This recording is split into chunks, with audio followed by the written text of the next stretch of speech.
అల్లు అర్జున్ ను కలవాలంటే 42 నిబంధనలు పాటించాలంటూ చేసిన వ్యాఖ్యలపై కావేరి బారువా క్షమాపణ చెప్పారు. పాడ్కాస్ట్ లో చేసిన వ్యాఖ్యలు ధృవీకరించిన సమాచారం కాదని 42 డూ అండ్ డోంట్స్ అనే ఎటువంటి అధికారిక పత్రం లేదని స్పష్టం చేశారు. తన మాటల వల్ల కలిగిన అపార్థానికి చింతిస్తూ వ్యాఖ్యలను పూర్తిగా ఉపసంహరించుకుంటున్నానని తెలిపారు ఆవిడ. కావేరి క్షమాపణలు చెబుతూ తాజాగా ఆమె ఒక నోటు విడుదల చేసింది.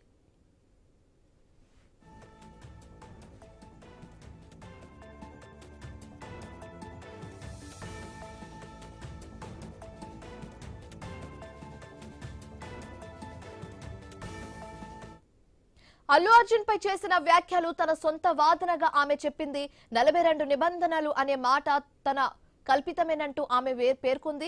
42 నిబంధనలకు సంబంధించిన లిస్ట్ ఎవరు విడుదల చేశారో తనకు తెలియదని ఆమె చెప్పింది. తాను ఎలాంటి పత్రాలు జారీ చేయలేదని క్లారిటీ ఇచ్చింది. అలాగే బన్నీ గురించి తాను చేసిన ఆరోపణలో నిజం లేదని ఆమె పేర్కొంది. తన వ్యాఖ్యలను వాస్తవమని ఎవరూ తీసుకోకూడదని విన్నవించుకుంది.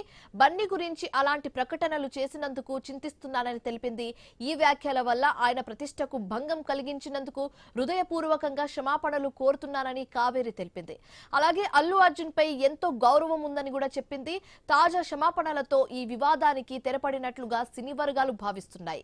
కావేరి బరువా వ్యాఖ్యలను బన్నీ మేనేజర్స్ ఖండించారు.